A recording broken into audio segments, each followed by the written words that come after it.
The federal government is asking for emergency relief in keeping the nation's main abortion medication in the hands of doctors after a federal Texas judge ruled late Friday evening saying it should no longer be legal. Hands off the abortion pill. The 67-page decision by Trump-appointed Judge Matthew Kacsmaryk said the Federal Drug Administration's 2000 decision to approve mifepristone is a violation of federal law.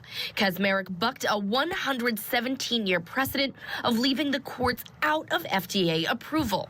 His decision impacts the whole country, not just states where access is restricted.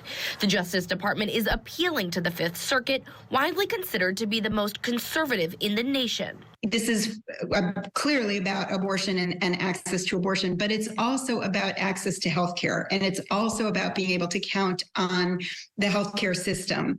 Experts and the appeal itself says removing mifepristone could be severely damaging to abortion care, as 53% of women obtain abortions this way.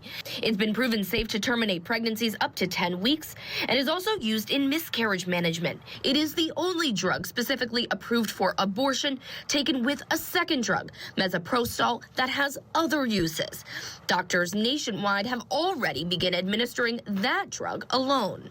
In an effort to halt Judge Kacsmaryk's order, U.S. District Judge Thomas Rice, an Obama appointee in Washington state, issued a dueling ruling. White House official Jen Klein says the administration has no plans to tell Americans to ignore the Texas ruling. So our plan is to continue to appeal all the way to the Supreme Court if necessary. And we're prepared, we were prepared for this outcome, sadly, and we're prepared for a long legal battle if that's what we need to have. Texas Congressman Tony Gonzalez threatened Sunday to cut funding to the FDA should the administration ignore the ruling. Then we're going to have a problem, and it may become a point where House Republicans on the appropriations side have to defund FDA programs that don't make sense. But the administration says it is concerned about what kind of precedent this sets for removing any drug from the shelves in the future. If one judge can remove one drug from the market with a decision like this, sort of what's next? Open your medicine cabinet.